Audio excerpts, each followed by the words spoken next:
I swear, once I hit 50, no one listens to me anymore. And the creepy part is that they usually stop listening to me while I'm still in the middle of talking. I know you know what I'm talking about. This hits me in a very specific midlife nerve because I didn't get slower or softer or confused. I'm still sharp. I'm just suddenly optional. Like parsley, which is a deeply insulting status update for a grown adult. I didn't forget how to think. I didn't lose my instincts. I didn't suddenly become fragile. I just woke up one day and noticed that conversations were happening around me instead of with me, like I'd been reclassified as ambient wisdom. Hey, I'm Sheila. I'm not a coach or a guru. I'm just your 55-year-old mouthy internet auntie with mileage, receipts, and a strong allergy to being politely erased. It pisses me off so bad I can hear colors. I know that some people are naturally rude and they do some of these things that we're going to be talking about, but I'm noticing them happening to me more the older that I get. So people seem to still like me, they just stop needing me, which is brutal when you realize how much of adulthood is built on being needed and not liked. So here's the scene. You're having a conversation and you're mid-sentence making a point that it took you 50 years to learn when you realize that nobody's actually listening anymore. Their attention is detached like a poorly glued toupee on a windy day. You can feel the drift, right? Their eyes kind of start to wander. Their phones come out. Someone nods like their brain left them just standing there. They'll glance back at you every few seconds so it looks polite, but they're gone. They're mentally checked out. They're spiritually at brunch. You keep talking because you're already in it, but your heart rate kicks up and your pace speeds up. You can feel yourself trying to land the plane faster because everyone else is clearly waiting you out. Your mouth keeps going a second after everyone else has checked out, and you just pretend that you were wrapping up anyway, while your dignity quietly curls into the fetal position and logs off. It's cool. It's cool. You don't get cut off loudly. You get faded out gently, like a song that someone is lowering the volume on while they're smiling at you. On the phone, it's worse because all you have is silence and the occasional that sounds like a hostage proof of life. Or they just start talking while you're still talking, and now you're both trapped into overlapping nonsense, pretending that this is just normal human interaction. Your sentences start getting shorter, not because you've got less to say, but because you can sense the expiration date on attention. You start editing yourself in real time to fit into the gap that they're leaving you.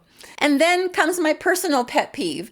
Someone repeats what you just said with less detail and more confidence and worse grammar. And then suddenly everybody lights up like a new idea just dropped, and you're just sitting there wondering, am I imagining this? Am I speaking? Does anyone hear me? Or someone asks you a question and then waits halfway through your answer and then interrupts with something that has absolutely nothing to do with anything that you're talking about, like their cousin Chad's gluten allergy. What? That's conversational vandalism. Rude. What just happened here? Where are we now? On Zoom, it's even worse. People just start turning off their cameras. It turns into like this little blackout. Do any of these sound familiar to you? At some point, what I'm saying stopped mattering while I was still saying it. What I know now is that being heard and being humored look a lot alike. I spent way too long assuming that this was a me problem, which honestly feels on brand for anyone who's ever tried to be both competent and likable at the same time. Apparently, my first response to social rudeness is self-auditing. I genuinely believed that if you stayed sharp, stayed curious, kept your edge, and didn't calcify into a human paperweight, people would respect your wisdom and your jokes. Like I earned some kind of conversational immunity. But what I ended up feeling like is that somehow I messed up the settings. Like maybe I was coming in too hot or too serious or not fun enough. I started adjusting myself like a broken microphone, right? I tried closer, farther, softer, louder. I smiled more, I talked less, and I waited for the perfect opening that never came because nobody was actually waiting for me to finish. Turns out the mic wasn't broken. They just weren't listening. I kept assuming that there was a technique, a fix, a strategy, a way to repackage myself into something that they'd actually let finish a thought. Turns out there is a technique. It's called disappearing quietly and smiling through it. And well, screw that. Absolutely freaking not.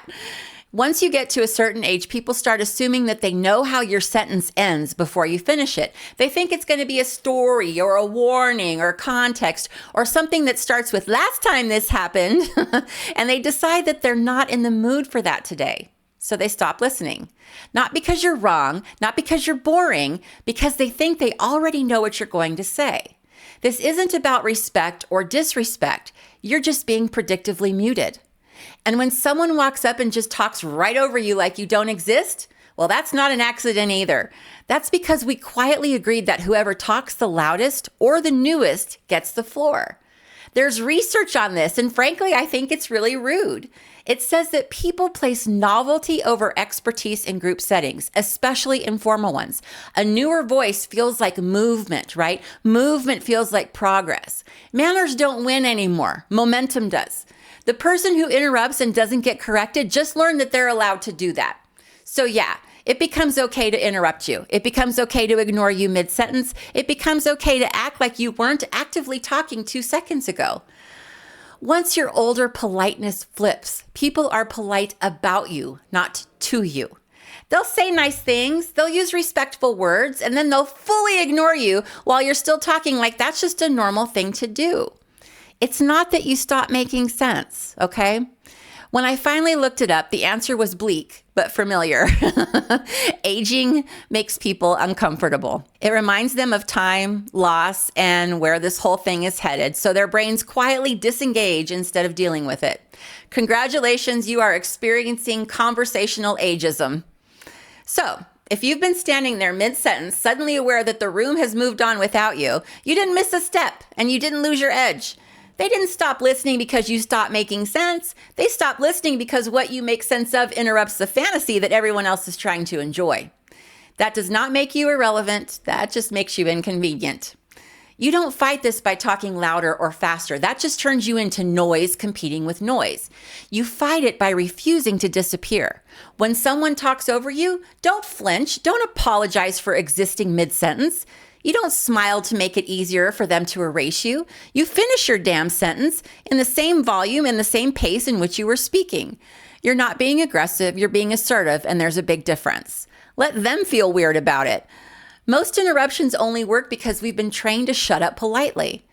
Interruption isn't confidence, it's audacity, and audacity collapses the second that it's not rewarded. If someone repeats your idea louder, well, don't argue. You just say, hey, that's what I just said, and then keep going. You don't explain, you don't justify, you don't have to make it cute. No tone, no edge, just reality.